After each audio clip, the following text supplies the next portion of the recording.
یہ جو گرمی سیاست میں آئی ہے یہ کم ہونے کا نام ہی نہیں لے رہی، اور پاکستانی جو سیاست ہے اس کا انداز جو ہے وہ ہر گزرتے دن کے ساتھ جارحانہ ہوتا جا رہا ہے۔ بالکل ایسے ہے، اور اپوزیشن کی سرگرمیاں تو کافی دنوں سے جاری ہیں ہی، بالکل، لیکن گزشتہ روز وزیر اعظم عمران خان نے بھی جواب دیا ہے، وہ بھی سامنے آئے ہیں، اور یہ کافی بات کی جا رہی تھی، تنقید کی جا رہی تھی کہ اتنا کچھ ہو رہا ہے، وزیر اعظم کہاں ہیں، ان کی جانب سے کیوں کچھ نہیں کہا جا رہا؟ ٹیم بول رہی تھی لیکن وزیر اعظم بالکل ایسے ہے، لیکن وزیر اعظم نے اپنے انٹرویو میں اب یہ کہا ہے کہ نواز شریف خطرناک کھیل کھیل رہے ہیں عمیر، اور نواز شریف کے پیچھے بھارت ہے اور وہ وہی کر رہے ہیں جو کچھ عرصہ پہلے بانی متحدہ نے کیا تھا۔ بالکل، اور وزیر اعظم کا یہ بھی کہنا تھا کہ کسی میں ہمت نہیں ہے کہ مجھ سے استعفیٰ مانگے، اور ان کا کہ نواز شریف کی جگہ اگر میں ہوتا ہے، بڑی اہم بات کر دی تھی انہوں نے کہ اگر ان کی جگہ میں ہوتا تو D G I S I سے وہ استعفیٰ لے لیتے۔ تو دوسری جانب ایک اور اہم نقطہ جو قومی راز افشا کرنے کے حوالے سے سابق وزیر اعظم پر تنقید کی جا رہی ہے، تو ایٹمی سائنسدان ڈاکٹر سمر مبارک مند نے نواز شریف کے کروز میزائل سے متعلق دعوے کو مسترد کیا ہے، اور ان کا کہنا تھا کہ کروز میزائل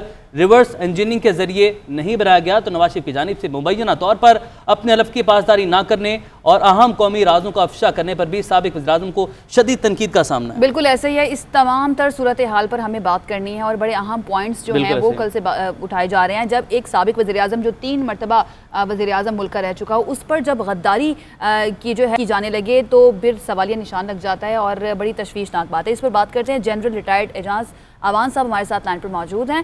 اعجاز اوان صاحب، بہت شکریہ آپ کے وقت کا۔ سب سے پہلے تو یہ بتائیے گا کہ جس طرح آج کل کی سیاست میں اداروں کو گھسیٹنے کی بار بار کوشش کی جا رہی ہے، اس کے کیا نتائج سامنے آ سکتے ہیں؟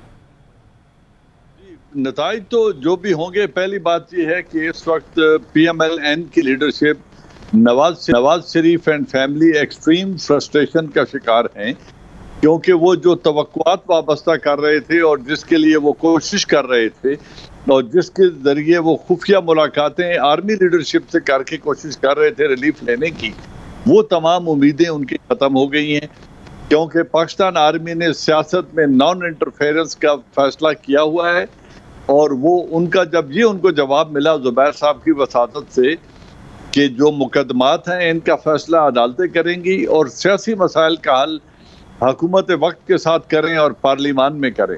تو وہ ایکسٹریم فرسٹریشن کا شکار ہو کر انہوں نے ایک بیانیہ ہے جس کو اپنا لیا ہے، کیونکہ میں سمجھتا ہوں کہ نواز شریف صاحب اب پولیٹیکل اسائلم لے کر واپس نہ آنے کی کوشش کر رہے ہیں تاکہ وہ ملک سے باہر رہ سکیں۔ اور اعجاز صاحب، ڈاکٹر سمر مبارک مند نے نواز شریف کے کروز میزائل سے متعلق ریورس انجینئرنگ کے دعوے کو تو مسترد کر دیا ہے، تو نواز شریف نے اس دعوے پر ہونے والی تنقید کا جواب ابھی تک نہیں دیا، بلکہ فوج کا حلف جو ہے وہ دہرایا، اس پر کیا کہیں گے؟ دیکھیں، اگر وہ اس سے پہلے اپنا حلف نامہ پڑھ لیتے کہ جو انہوں نے پارلیمان میں لیڈر آف دی ہاؤس کی حیثیت سے یا ایز اے پرائم منسٹر اپنا حلف لیا تھا، تو شاید وہ جتنی یہ کرپشن ہوئی ہے، یہ پارلیمان کے فلور پر کھڑے ہو کر جو انہوں نے اپنے کہا جی یہ ہیں وہ وسائل جن سے ہم نے یہ ایسٹس ابراڈ بنائے ہیں، قطری خط نہ ہوتا، کیلیبری فنڈ نہ ہوتا، اور یہ تمام چیزیں اس وقت یقیناً نہ ہوتی اگر انہیں اپنے حلف کا پاس ہوتا۔ تو بات یہ ہے کہ یہ اس وقت جس فرسٹریشن کا شکار ہیں اس میں مزید یہ بند گلی میں جا رہے ہیں۔ ایک تو یہ کہ ان کی جو صاحبزادی ہیں مریم صفدر اوان، ایک تو ان کو کوئی ریلیف ملنے کے امکانات نہیں ہے، بلکہ انہیں اب یہ بھی خدشہ ہے کہ اگر ان کی ضمانت کینسل ہو گئی جو ہیومینیٹیرین گراؤنڈز پر انہوں نے لی تھی والد صاحب کو لک آفٹر کرنے کے لیے، اگر وہ ضمانت ختم ہو گئی تو وہ تو 7 سالہ سزا یافتہ ہیں، وہ تو جیل میں چلی جائیں گی۔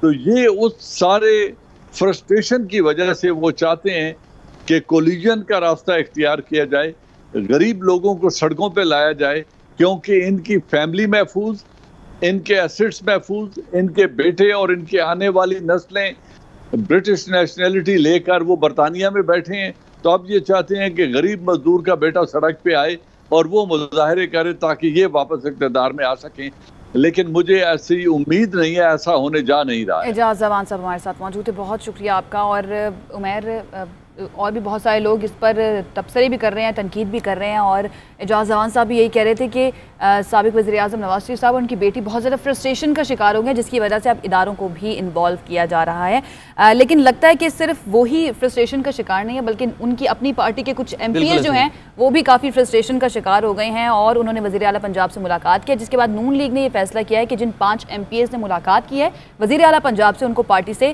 نکال دیا جائے. ان کے نام بھی آپ کو بتا دیتے ہیں: اشرف انصاری، جلیل شرقپوری، فیصل نیازی، نشاد ڈاہا اور مولوی غیاث الدین. یہ وہ 5 ایم پی ایز ہیں جن کو نکال دیا گیا ہے، بلکہ ان سے استعفیٰ بھی طلب کر لیا گیا. یہ وہی لوگ ہیں جو پہلے بھی وزیر اعلیٰ پنجاب سے ملے تھے اور ان کو شوکاز نوٹسز جاری کیے گئے تھے. اب اس لسٹ میں مزید اضافہ ہوتا چلا جا رہا ہے، اور جو نون لیگی قیادت ہے ان کی جانب سے سخت بیانات بھی سامنے آ رہے ہیں. عائشہ رانا ثناءاللہ، جیسے کہ ان کا کہنا ہے کہ گندے انڈوں کی پارٹی میں کوئی جگہ نہیں ہے، اور بڑا سخت بیان ان کی جانب سے دیا گیا. تو دوسری جانب جنہیں نکالا گیا ہے وہ اراکین کہتے ہیں کہ نوٹس دینے والوں کے پاس پارٹی سے نکالنے کا اختیار ہی نہیں ہے، یعنی کہ آگ جو ہے وہ شدید ہوتی جا رہی ہے.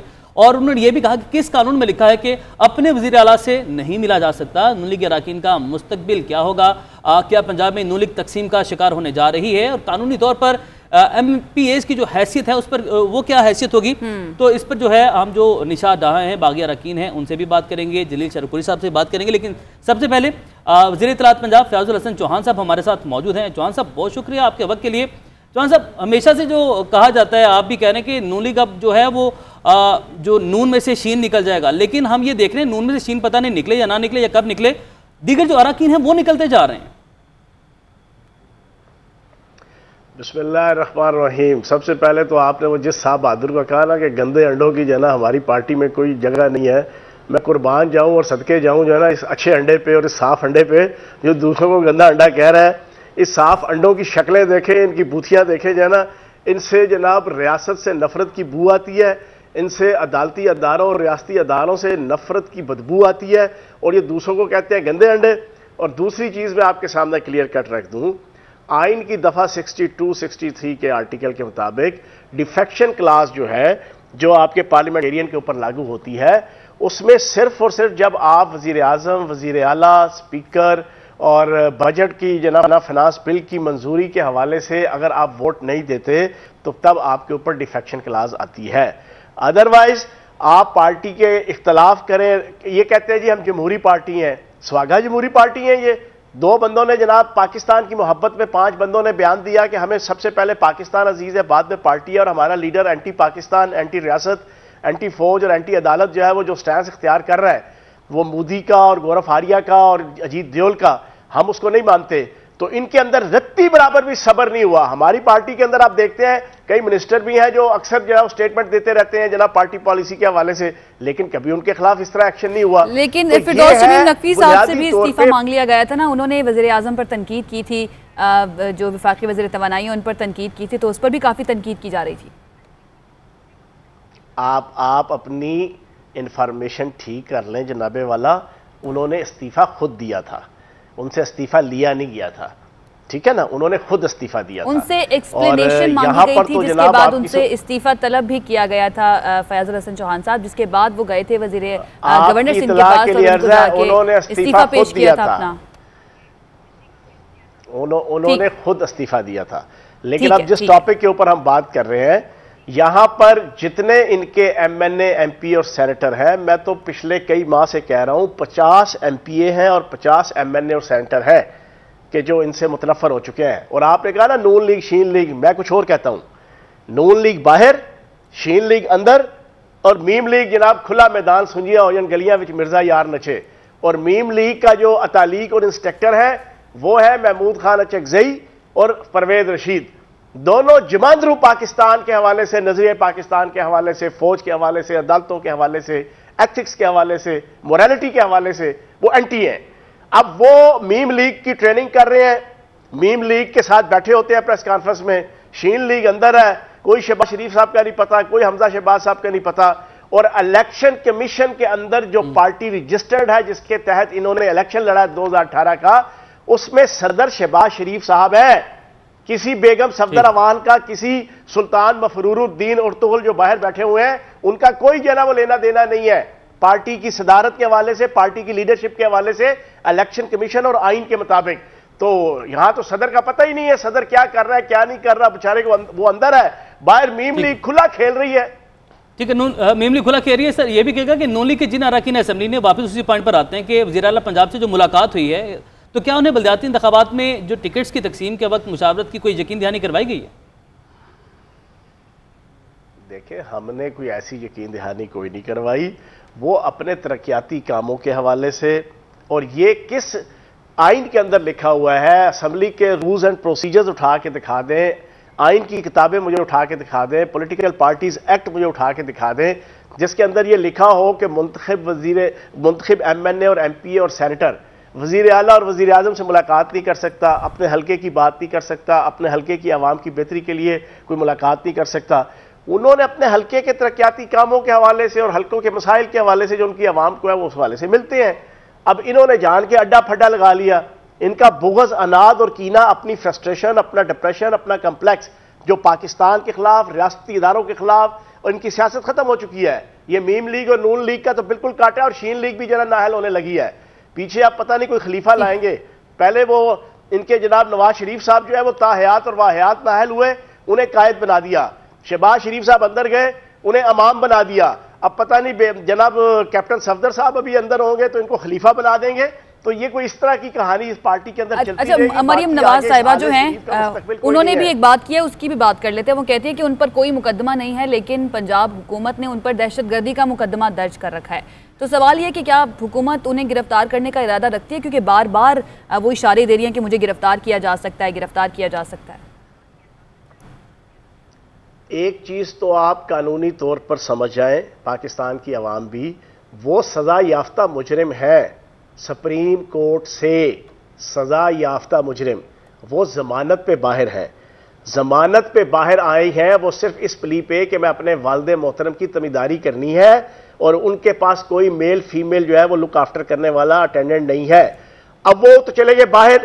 اب ان سے پوچھو کہ تم جو ریاستی اداروں، فوجی اداروں، عدالتی اداروں، جمہوری اداروں کے خلاف سازشیں کر رہے ہو، ایک مجرم جو ضمانت پہ باہر ہو، کیا اس کو یہ اجازت ہوتی ہے؟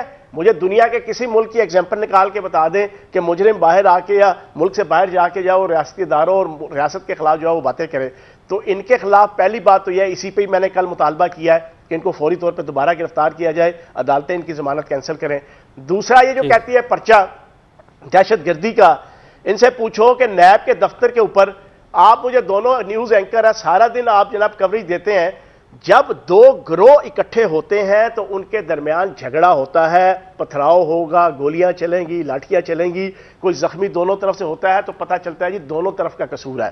نیب کی پیشی جو تھی بیگم صفدر امان صاحبہ کی، کیا وہاں پہ پی ٹی آئی والے بھی آئے ہوئے تھے، یا پیپلز پارٹی والے بھی آئے ہوئے تھے، یا جماعت اسلامی والے بھی آئے ہوئے تھے؟ انہوں نے فریق پولیس کو بنا لیا تھا نا فیاض الحسن چوہان صاحب، کہ پولیس جو تھی ان کی جانب سے کوشش کی جا رہی تھی. جب آپ کے اپنے میڈیا نے اور آپ کے اپنے ٹی وی چینل نے، آپ کے ٹی وی چینل جی این این نے وہ ساری جیپس اور ساری گاڑیاں دکھا دی جس پہ پتھر بوریوں میں اور شاپر میں بھر کے آئے ہوئے تھے، ان میں رتی برابر شرم ہوتی تو کم از کم یہ شرم کے مارے ایک مہینہ میڈیا کے سامنے نہ آتے اس ایکسپوز ہونے پہ. پتھر آپ خود لے کے آئے ہیں، پتھراؤ آپ نے کیا ہے، اور پھر آپ کے اوپر کیا نیب کے شیشے آپ نے توڑے تو آپ کے پرچہ نہیں ہوگا؟ آپ کو گلے پہ ہار پہنایا جائے گا؟ آپ کا جناب 21 توپوں سے سلامی دی جائے گی آپ کو؟ آپ کے رستے میں جناب لال پھول اور لال قالین بچھایا جائے گا؟ بالکل آپ ٹھیک کہہ رہے ہیں فیاض صاحب، لیکن آپ تھوڑا سا غصہ کر جاتے ہیں. میرا سوال اب یہ ہے کہ اگر ان پر ایف آئی آر ہے تو پھر انہیں گرفتار اس طرح سے کیوں نہیں کیا گیا؟ انہیں گرفتار اس طرح سے اس وقت کیوں نہیں کیا گیا؟ اور اب اے پی سی کے بعد جو گرفتاریاں شروع ہوئی ہیں تو سب یہ تنقید کرتے ہیں اور اس پر تبصرہ کرتے ہیں کہ کیونکہ اب اے پی سی ہو گئی ہے اور تحریک چلانے کا اپوزیشن نے اعلان کر دیا ہے، تو اس لیے حکومت جو ہے وہ بوکھلا گئی ہے اور تمام اپوزیشن رہنما جو ہیں، بڑے نام جو ہیں، انہیں گرفتار کرنے جا رہی ہے. تو انتظار کیوں کیا جاتا ہے؟ اسی وقت کیوں نہیں گرفتاری عمل میں لائی جاتی؟ اچھا عائشہ، ایک تو آپ اپنے ذہن میں رکھ لو، غصہ میں کوئی نہیں کرتا، میں بڑا جھولی آدمی ہوں، میں بڑا طنز و مزاح کا حامل ہوں، ٹھیک ہے نا. میری جو پوری دنیا کے اندر اللہ پاک کے کرم سے ریٹنگ ہے وہ میرا اسی طرز سٹائل کی ریٹنگ ہے میری، جو ہے تو آپ بیغم رہے، غصہ میں نہیں کرتا جو ہے. دوسری چیز، یہ جو اے پی سی ہے نا، الائیڈ پارٹیز فار کرپشن، اس کے بطن میں سے نکلی جناب P D M, Pakistan demolishing movement. یہ پاکستان ڈیمولشنگ موومنٹ جو ہے نا، یہ احتجاج کرے، یہ کھمبوں میں چڑھیں، یہ کیٹو کی پہاڑی پہ چڑھیں، یہ یو این او کے پاس جائیں، یہ چینک کریں یا پی کریں، ان کو این آر او نہیں ملتا، ان کو ان کے مقدموں سے ریلیف نہیں ملتا، ان کو ان کی کرپشن سے ریلیف نہیں ملتا، ان کو ان کی منی لانڈرنگ سے ریلیف نہیں ملتا، ان کو ان کی اقرا پروی سے ریلیف نہیں ملتا، ان کو ان کی لٹ مار سے ریلیف نہیں ملتا، ان کو ان کی لازوال بے مثال تابناک اور انتھک محنت کر کے جو انہوں نے کھربوں ڈالر کی کرپشن کی ہے اس سے ریلیف نہیں ملتا. بس ٹھیک ہے. وزیر اطلاع پنجاب فیاض الحسن چوہان صاحب ہمارے ساتھ موجود تھے. بہت شکریہ آپ کے وقت کے لیے. اور عائشہ ایک بات تو کنفرم ہو گئی ہے کہ چوہان صاحب غصہ نہیں کرتے اور واقعی اس بات کا محترم. نیکسٹ جو میں نے کویسچنز کرنے ہوں گے نا آنے والے ہمارے شوز میں تو میں نے اس کے لیے نا پکا کر لیا ان کو کہ وہ غصہ نہیں کریں گے. بہت شکریہ. فیاض الحسن چوہان صاحب ہمارے ساتھ موجود تھے. نشاط ڈاہر صاحب بھی ہمارے ساتھ موجود ہیں. بالکل جو باغی اراکین ہیں ان سے ہم نے رابطہ کیا, ان سے بات کرنے کی کوشش کریں گے. خانیوال سے رکن پنجاب اسمبلی نشاط ڈاہر صاحب بہت شکریہ آپ کے وقت کے لیے. مریم اورنگزیب کہتی ہیں کہ جو نواز شریف کے بیانی کے ساتھ نہیں چل سکتا اس کی پارٹی میں کوئی گنجائش نہیں ہے. پہلے تو یہ جاننا چاہوں گا کیا کہیں گے آپ اس پر, کیسے دیکھتے ہیں آپ؟ دیکھیں, ہم جب ایم پی اے بنتے ہیں ہم حلف اٹھاتے ہیں اور ہمارا حلف کیا ہوتا ہے کہ ہم پاکستان کے خدا داد ملک پاکستان اسلامی مملکت ہے, ہم اس کے پابند ہیں. ہم کوئی ایسا ہمارا عمل نہیں ہوگا جو ہمارے پاکستان کے خلاف ہو, پاکستان کے اداروں کو خلاف ہے. جو میں نواز شریف کے خلاف بولا میں نے یہ بات کی, اس کو اس طرح سے اپنی فوج کو, پاکستان فوج کو اس کو ٹارگٹ نہیں کرنا چاہیے تھا. وہ میں اس لیے کہہ رہا ہوں کہ دیکھیں پاکستان میں کوئی بھی آفت آ جائے, چاہے زلزلہ آئے, چاہے سیلاب آئے, یا کوئی بھی آفت آئے, بیماریاں آئے, اور ایون یہ ابھی کورونا آیا ہے, تو مطلب جب بھی لا اینڈ آرڈر ہو تو ہم لوگ تو خود فوج کو بلاتے ہیں. کیا نواز شریف نے کبھی فوج کو پہلے نہیں بلایا کہ آئے ہماری مدد کرے؟ تو ہمارا ایک ایسا ادارہ ہے, ہماری فوج دنیا کی مانی جانی فوج ہے. اگر لیگو ان کے خلاف بات کریں گے تو یہ ادارے کیا کام کریں گے؟ تو اس لیے میں نے کوئی غلط بات نہیں کی. میں نے تو جو بھی کہا کہ پاکستان کے لیے کی ہے کہ ہم خدارا, اور اب وہ راز لیک کرنے شروع کر دیں. جب پرائم منسٹر حلف اٹھاتا ہے تو وہ یہ کہتا ہے کہ میں کوئی ملک کا راز لیک نہیں کروں گا. وہ وائلیشن تو وہ کر رہا ہے, اور وہ میرے خیال ہے ہر پاکستان کا حق بنتا ہے. ضروری نہیں ایم پی کہ وہ یہ بات کرے کہ میاں صاحب غلط فرما رہے ہیں, ان کو ایسی بات نہیں کرنی چاہیے جو ہمارے پاکستان کے خلاف جاتی ہو. ٹھیک ہے نشاط ڈاہر صاحب, بہت شکریہ آپ کے وقت کا. میاں جلیل شرق پوری صاحب بھی ہمارے ساتھ موجود ہیں, ان سے بھی جان لیتے ہیں کہ وہ اس بارے میں کیا کہتے ہیں. جلیل شرق پوری صاحب, جب آپ نے وزیر اعلیٰ پنجاب سے ملاقات کی تھی تو پارٹی نے آپ کو شو کاز نوٹس جاری کیا تھا. کیا پارٹی آپ کے جواب سے مطمئن نہیں تھی جو نوبت یہاں تک پہنچ گئی ہے کہ آپ کو پارٹی سے نکالا جا رہا ہے؟ پہلی گزارش تو یہ ہے کہ یہ فیصلہ یقیناً جلد بازی میں کیا گیا ہے, اور میں اپنی ذات کے حوالے سے بات کروں گا. مجھے تو کل ابھی نوٹس ملا ہے پارٹی کی طرف سے, شو کاز نوٹس, جو 26 تاریخ کو انہوں نے سائن کیا تھا, اور اس پہ لکھا جی 7 ڈیز کے اندر اندر آپ اس کی وضاحت کریں. تو ابھی تو 7 دن بھی نہیں گزرے اور ابھی میں نے وضاحت بھی نہیں دی. میری وضاحت جاتی, اس سے وہ سیٹسفائیڈ نہ ہوتے اور پھر کوئی اس قسم کا ایکشن سامنے آتا, تو یہ تو پارٹی کو مذاق بنانے والی بات ہے. میں نہیں سمجھتا کہ یہ کو مناسب ہے. باغی رکن جلیل شرق پوری صاحب ہمارے ساتھ موجود تھے. بہت شکریہ آپ کے وقت کے لیے. اور اب یہ معاملہ ایسا دیکھتے ہیں کہ کس جانب جا کر رکتا ہے.